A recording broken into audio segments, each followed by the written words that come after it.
semuanya, masih bersama saya selaku mentor sekolah kepribadian.com. Kali ini kita masuk segmen 3 mengenai etika yang harus dimiliki sebagai Gen Z di zaman yang serba maju dan serba cepat. Nah, di segmen 3 ini kita akan membahas mengenai keamanan online dan perlindungan privasi. Setelah tadi segmen 2 kita mengetahui tentang prinsip-prinsip yang harus kita miliki, apa saja yang kita harus lakukan ketika bermain media sosial, kemudian dan cara menghindari perilaku-perilaku yang tidak kita inginkan. Nah, keamanan online untuk remaja Gen Z. Seberapa pentingnya sih? Tentu penting, teman-teman. Nah, yang pertama, kata sandi yang kuat dan unik. Gunakan kata sandi dengan huruf besar, kecil, angka, dan simbol-simbol yang unik dalam kita membuat kata sandi. Nah, bisa saja kita terapkan mungkin bagi kelahiran era-era 2000-an ke bawah, pernah merasakan masa-masa alainya mereka sendiri. Nah, mungkin itu bisa diterapkan juga sebagai kata sandi. Misal, ayuimut.com bintang pagar 1-10. Itu akan menyebutkan bagi orang lain untuk meretas identitas atau profil kita. Nah, jadi buatlah kata sandi yang unik dan kuat, yang mana itu tidak terfikirkan dan mind blowing di mata atau di sudut pandang orang lain. Nah, kedua, pengaturan privasi di media sosial. Pelajari dengan cermat fitur privasi pada platform media sosial yang digunakan. Atur siapa yang dapat melihat cerita kita dan kelola izin teman dengan bijak. Hindari membagikan postingan terlalu banyak informasi pribadi dalam cerita atau status yang kita unggah. Nah, itu penting kita sadari, teman-teman.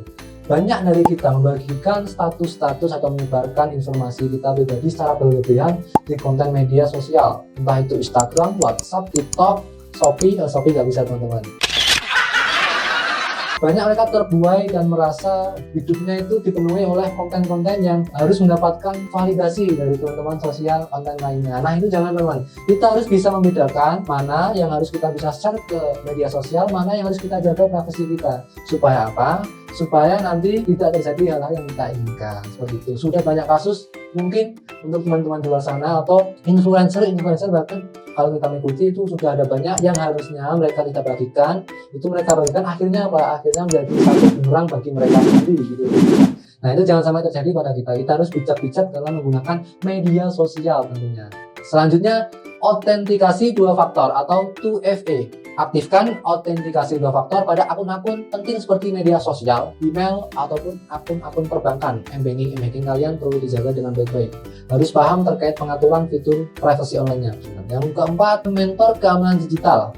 Diskusikan dengan orang tua, guru, sahabat karib, atau sumber keamanan online yang kredibel, yang terpercaya, dan dapat memberikan panduan serta nasihat spesifik untuk kita sendiri. Itu penting, teman-teman. Kemudian tingkatkan pemahaman tentang risiko dan tindakan pencegahan yang diperlukan. Selanjutnya, juga kita harus bijak dalam berbagi informasi. Perhatikan privasi saat kita membagikan informasi di grup atau forum online. Sadari efek jangka panjang dari oversharing, terutama terkait dengan jejak digital yang dapat mempengaruhi reputasi online kita. Seperti itu. Kemudian, perlindungan apa saja sih yang dibutuhkan untuk menjaga privasi kita sebagai remaja Gen Z? Nah, yang pertama, kendalikan pengaturan privasi. Pahami dan atur pengaturan privasi di perangkat media sosial dan aplikasi yang digunakan. Sesuaikan siapa saja yang dapat melihat informasi pribadi dan jejak online Anda. Yang kedua, gunakan pesan transkripsi. Pertimbangan untuk menggunakan aplikasi pesan dengan enskripsi end-to-end untuk melindungi kerahasiaan percakapan kita semua. Nah, yang ketiga, privasi dalam dunia game online. Nah, ini bagi teman-teman yang cowok atau pria tentunya, seringkali kita terlalu terbuai dengan game yang MOBA itu, sehingga kita lupa diri, kita membatasi akses kita terhadap banyak orang, terutama lagi data diri atau privasi kita. Kenali dan atur pengaturan privasi kita di game online. Kemudian tentukan siapa saja yang dapat berinteraksi dengan kita ketika mengakses profil di laman profil kita sendiri. Kemudian pentingnya digital clean up. Lakukan pembersihan digital secara teratur.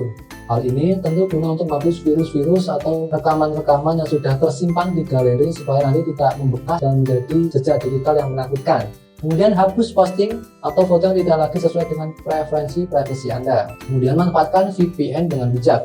Aktifkan VPN saat menggunakan WiFi umum untuk melindungi data pribadi dari potensi penyadapan.